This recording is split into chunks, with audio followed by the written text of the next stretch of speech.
Y a propósito de la crisis en el Partido Revolucionario Institucional, esta noche nos acompaña vía Zoom Dulce María Sauri Riancho, expresidenta del PRI, y en el estudio se encuentra Aurelio Nuño, quien fuera secretario de Educación Pública en el gobierno del presidente Enrique Peña Nieto. Buenas noches a ambos, bienvenidos a Punto de Referencia.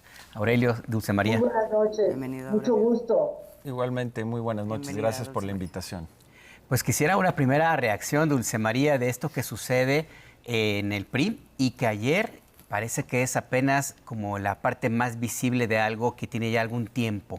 Los cuestionamientos por la dirigencia de Alejandro Moreno pues tienen ya algunos meses y se ha planteado inclusive la necesidad de que se retire del partido. ¿Qué decir ante lo que sucedió el día de ayer? La primera cuestión que es ineludible es que el PRI está en los más malos resultados electorales de toda su historia. Por primera vez el PRI tuvo un porcentaje de un solo dígito en la elección, es decir, 9.5% de la votación nacional fue solamente lo que logró el PRI. Hemos perdido presencia territorial de 12 gubernaturas que había al inicio del encargo de Alejandro Moreno. Ahora solo gobernamos 2, Coahuila y Durango. Hemos perdido también importantes espacios de representación en el Poder Legislativo.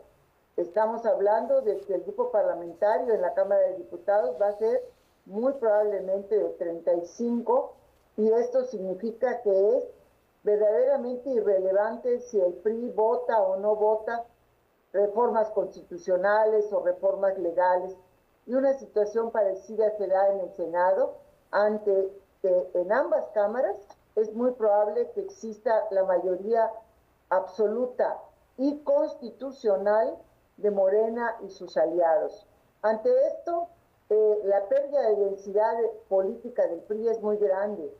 Y en vez de enfrentar esta realidad, en vez de hacer un análisis crítico de los acontecimientos que nos llevaron a este mal resultado electoral, el presidente del Comité Nacional se le ocurre impulsar la realización de una convocatoria fuera de tiempo, fuera de los márgenes legales que señalan que no puede haber reformas a los documentos básicos en tanto no concluye el proceso electoral, que el proceso termina con la calificación de la elección presidencial por el Tribunal Electoral, no después del 6 de septiembre.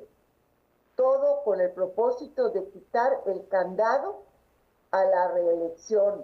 Había una prohibición expresa, y hay en los estatutos, para que las dirigencias del PRI, la nacional, la de los estados, se reelija. Prohibición absoluta. Nadie puede ser reelecto. Esto en cualquier partido político podría ser diferente, pero no en el partido que nació en 1929 bajo el principio revolucionario de la no reelección. O sea, lo que intenta hacer Alejandro Moreno es atentar contra uno de los pilares fundacionales del PRI. Y esto, sumado a esta debilidad electoral que se ha mostrado, hace verdaderamente delicado el momento que está viviendo el partido. Les pregunto a los dos, a mí sí me gustaría, Dulce María, Aurelio, hablar en un momento más justamente de esta realidad que describes, Dulce María, frente a la cual tendría que haber una crítica y un dimensionamiento para ver entonces qué se hace después. Eso no se logra a través de esta asamblea, como lo estás proponiendo. Y antes de llegar a eso, me gustaría preguntarles a los dos, ¿cómo es? O sea, no es Alejandro Moreno, que un personaje como Alejandro Moreno pueda haber modificado las disposiciones dentro del PRI, el reglamento interno, en varias ocasiones para llegar a lo que a este momento estamos viendo. ¿Cómo es que pasa eso? ¿Qué pasa con el PRI? Bueno, muchas gracias por la invitación, Azul, Alberto, mi compañera Dulce María Sauri, un saludo. Bueno, primero coincido plenamente con lo que ha dicho Dulce María. Y lo que vimos el domingo fue un triple golpe, o un intento de un triple golpe. El primero es como un cuartelazo, porque está haciendo una asamblea, como lo acaba de describir muy bien Dulce María Sauri, una asamblea ilegal, es decir, violando distintas disposiciones del partido, pero también de la República. Es un golpe al corazón del alma, de la esencia y del objetivo central del PRI. Cuando se creó el PRI en 1929, siendo el PNR, tuvo dos objetivos centrales. Acabar con los caudillos, o ponerle freno a los caudillos y crear instituciones. Y el eje central para construir esa política fue la no reelección. Y por eso nació como un partido antirreeleccionista. En el famoso último discurso de su informe de Plutarco Elías Calles es cuando hace esta famosa frase de que México tiene que pasar de un país de caudillos a un país de instituciones. Y gracias a eso, México pudo tener una trayectoria durante todo el siglo XX distinta y mejor que el resto de América Latina, conteniendo caudillos y creando instituciones.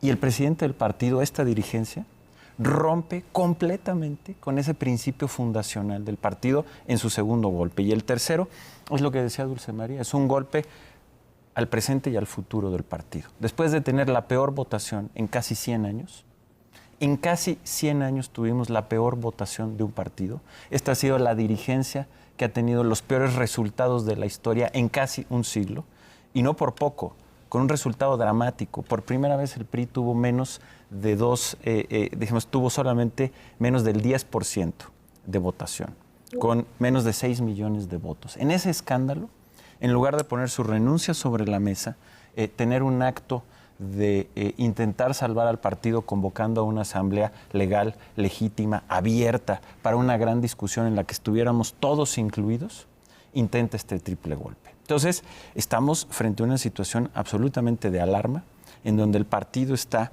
al borde de su desaparición, pero en esta marcha hacia la locura de alguien que lo que quiere es tener al partido como un botín, cuando tendríamos que estar unidos en el punto mayor de reconstrucción frente a la crisis que estamos viviendo. Dulce María, el PRI al borde de la desaparición. ¿Tiene futuro el partido como está ahora y realmente se puede llegar a pensar en una refundación si tenemos a una dirigencia como esta? Que yo quiero también mencionar un poco lo que dice Azul, es que no es nada más Alito. Es que parece increíble que una dirigencia que parecía en su momento todopoderosa, y no solamente hablo la de ahora, sino de viejos y de también nuevos militantes del PRI, que en su momento era un partido realmente de estudio por buenas y malas razones. ¿Cómo es que llegó a esto y va a poder sobrevivir? Y si lo logra, ¿qué va a hacer? ¿Qué va a hacer? A ver, yo diría o daría dos dimensiones a mi respuesta. Un intento de entender cómo surgió el partido y cuáles son, en función de ese origen, sus posibilidades en lo que viene, porque viene un nuevo régimen político con reglas y con procedimientos de carácter fuertemente autoritario.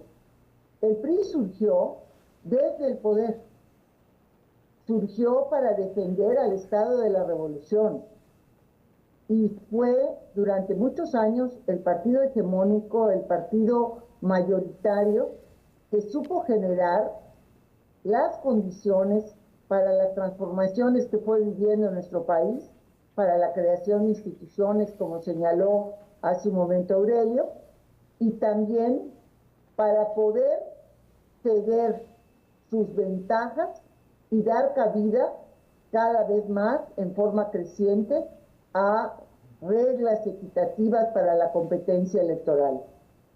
Y pasó en 1997, cuando perdió la mayoría absoluta por primera vez en la Cámara de Diputados, a una nueva etapa.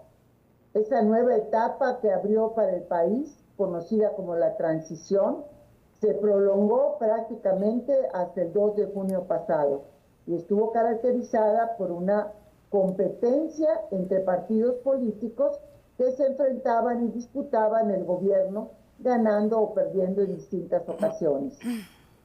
Pero si nació desde el poder el PRI, ¿qué va a hacer el PRI como organización política ante el surgimiento de un régimen autoritario cuyo brazo electoral se perfila Morena para hacer?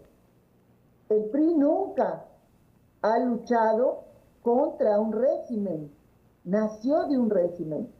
Eso de entrada a mí me motiva a decir que se necesita una reflexión muy profunda en el seno del PRI para entender los retos enormes que representa enfrentarse a un régimen, algo totalmente inédito.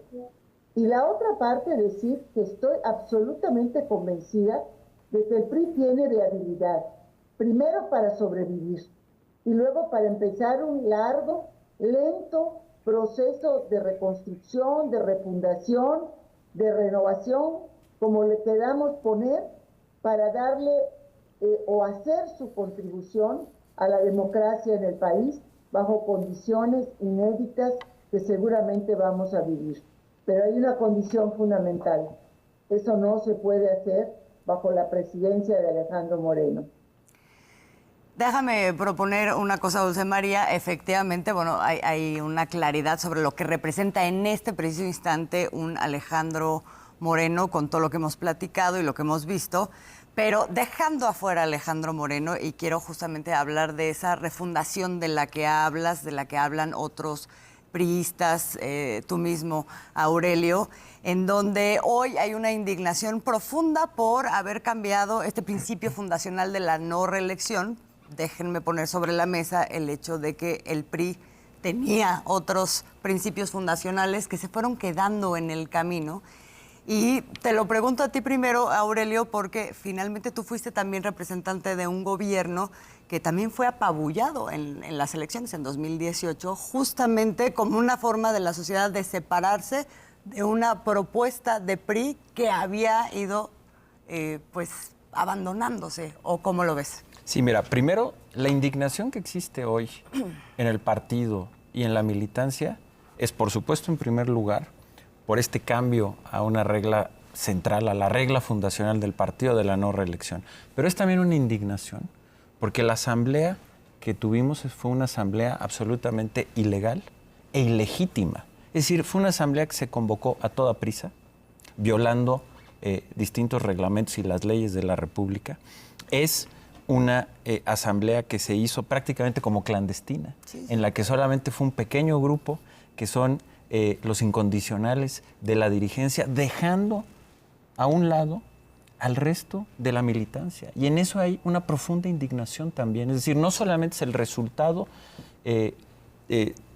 muy negativo y muy perverso de haber quitado la reelección y ese tema fundacional del partido, sino es también esta indignación por haber prácticamente secuestrado y no haber hecho una asamblea abierta como siempre habían sido las asambleas. Y en ese sentido, me parece que, como lo dice Dulce María, la condición para que el PRI se pueda recuperar es tener una nueva dirigencia.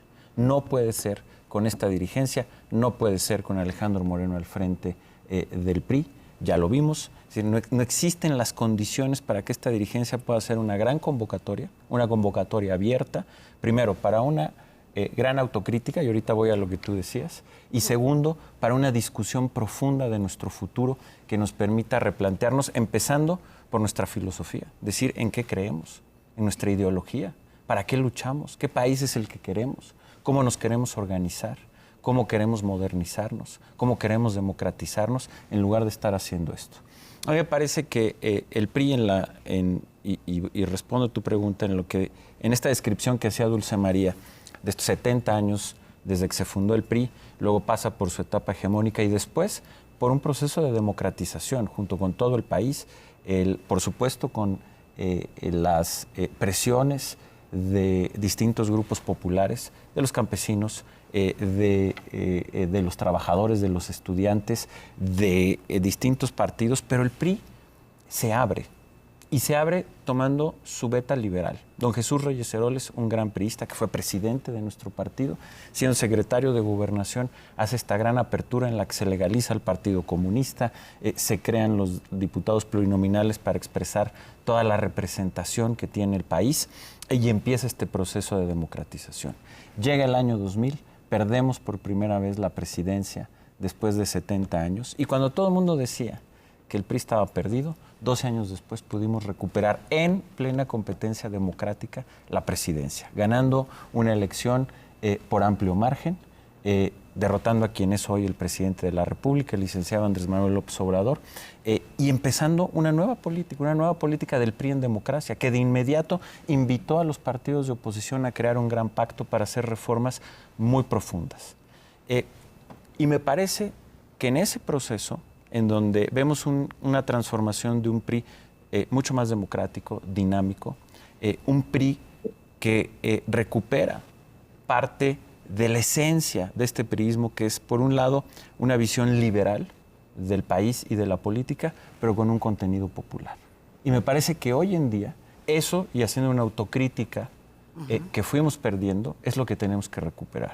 El PRI tiene, en su esencia, una visión liberal, profundamente liberal, a favor de las libertades que puede haber en el país, libertades políticas, libertades económicas, con una visión radical de la libertad que implica el que todo mundo pueda construir la vida que quiere tener, pero con un sentido de igualdad y de movilización popular. Y creo que en esa clave del liberalismo popular es donde el PRI tiene la gran oportunidad de trabajar, de recuperarse, pero no puede ser bajo esta dirección, bajo esta dirigencia y bajo estas prácticas. ¿Y la van a impugnar?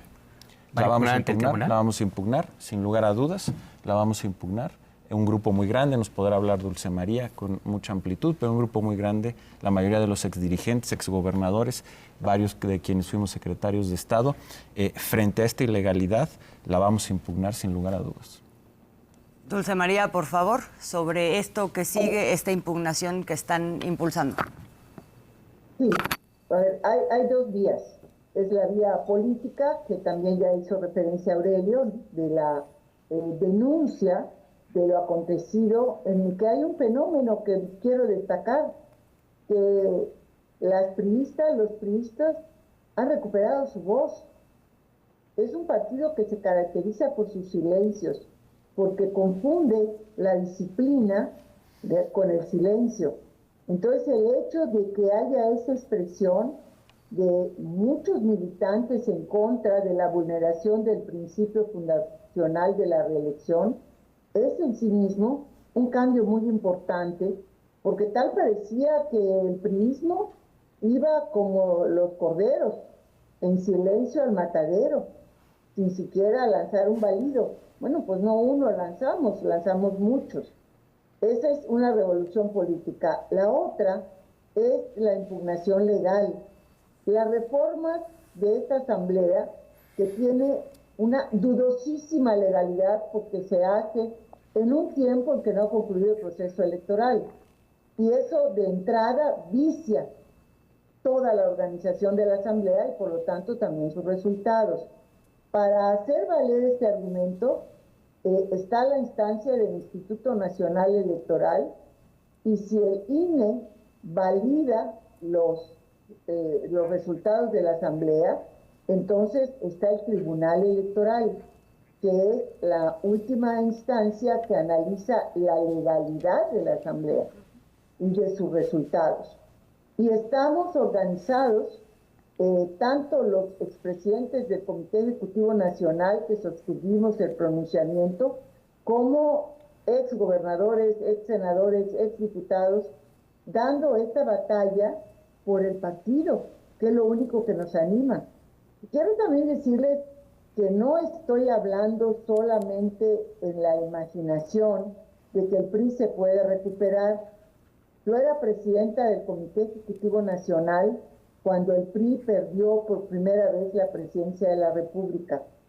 Nos enfrentamos a los pronósticos que decían que después del 1 de diciembre, cuando iniciaba la presidencia de Vicente Fox, el PRI se iba a desmoronar, se iba a desvanecer. Dulce María, la voy a interrumpir si nos permite, por favor. Tenemos que hacer un corte. Si les parece, regresamos para cerrar estas conversaciones, estas ideas. Y este dato importante, el PRI se dio por muerto en 2000 y aquí sigue todavía. Ya regresamos.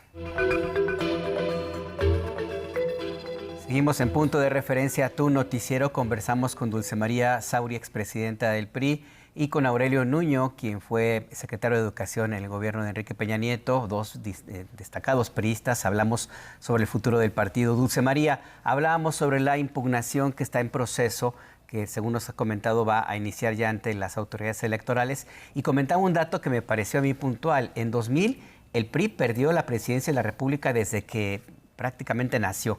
Desde el abuelito del PRI no había perdido la presidencia y en su momento se dijo, aquí acabó el partido, y volvió a ganar. Cuéntenos un poco más de eso. Y a mí me correspondió como presidenta del Comité Ejecutivo Nacional hacer frente a esta dolorosa derrota. Y desde luego teníamos una mayoría relativa en la Cámara de Senadores, 60 senadoras y senadores, y teníamos 211 diputadas y diputados federales, pero la presidencia, el shock de haberla perdido por primera vez, fue tremendo para el partido en su conjunto. Me correspondió, después del 1 de diciembre, empezar un ejercicio muy intenso de debate interno para construir las condiciones nuevas en las que iba a desempeñarse el partido, porque perdió en la figura del presidente de la República su eje articulador de gobierno interno.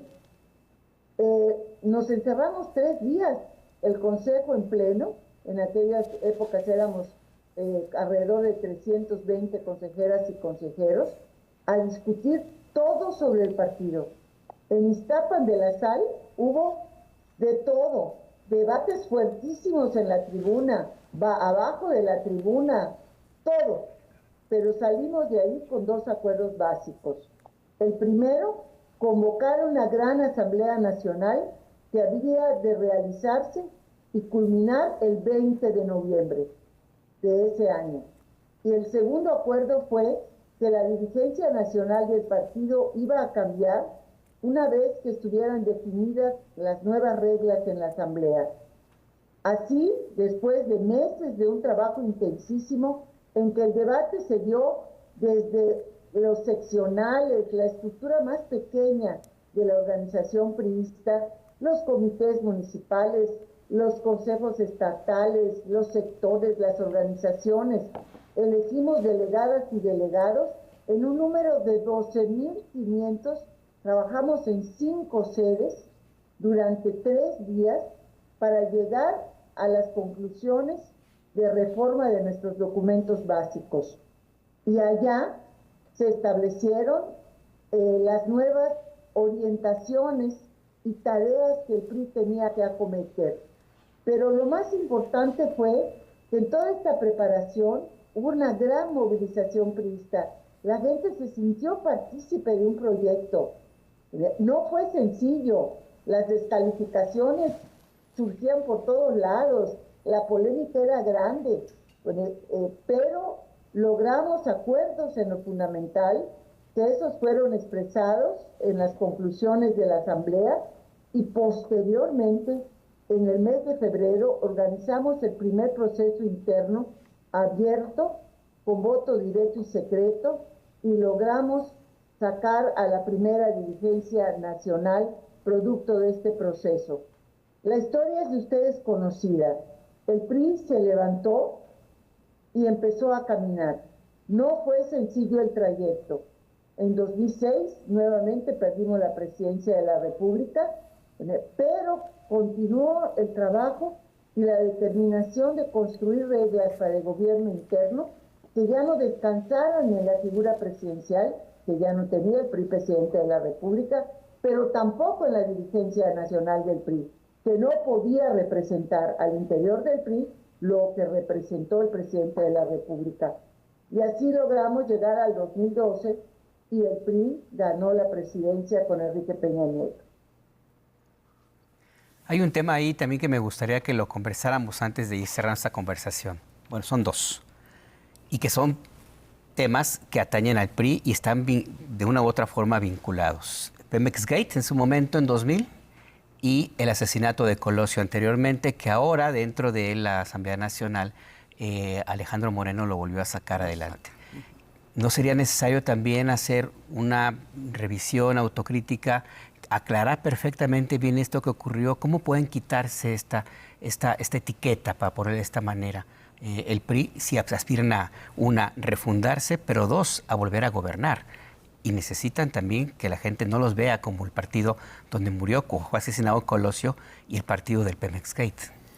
Mira, sin duda el partido requiere de un profundo proceso de autocrítica en todos sentidos. Una autocrítica histórica, una autocrítica del presente, una autocrítica del último gobierno del que estuvimos con el presidente Enrique Peña Nieto y por supuesto una autocrítica muy profunda de la dirigencia actual. Pero dicho esto, estos dos temas que tocas, Alberto, es algo que puso Alejandro Moreno en la Asamblea como un distractor. Mira, yo te voy a decir algo. Yo soy un priista, convencido. Tengo 25 años de militancia en el partido, o sea, un cuarto de siglo de militancia en el partido. Cuando ocurrieron estos dos eventos que tú dices, yo estaba en uno en la preparatoria y en otro en la universidad. Entonces, por supuesto que hay que hacer una revisión autocrítica histórica del partido. No le podemos dar la vuelta, pero no podemos caer en esta trampa. Por favor, el señor y la dirigencia que llevaron al peor resultado en la historia del partido en 100 años, que lo llevaron a tener menos del 10% de la votación, que perdieron la mitad de los votos en tan solo 3 años de 2021, ya no hablemos de más, de 2021 acá, perdieron la mitad de los votos, en lugar de decir, señores, soy responsable de esta catástrofe, aquí está mi renuncia, como lo acaba de hacer, por ejemplo, Sunak, el ex primer ministro de Reino Unido, que tuvo el peor resultado en décadas de los conservadores y no chistó para poner su renuncia.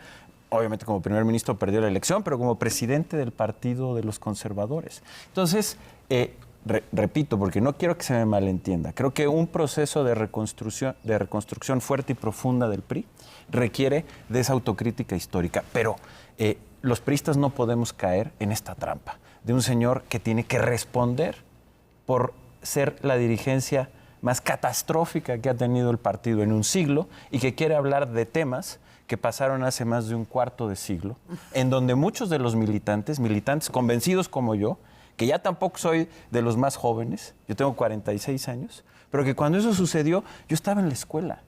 Entonces, por favor, creo que lo primero y lo más urgente si queremos recuperar al partido es hablar de lo de hoy, del fracaso de esta dirigencia, de la ilegalidad de la asamblea a la que llamaron, de la ilegitimidad de esa asamblea y empezar por hacer esa reconstrucción. Y para poder hacer esa autocrítica no lo podemos hacer con esta dirigencia que tiene esas mañas y quiere desviar la atención.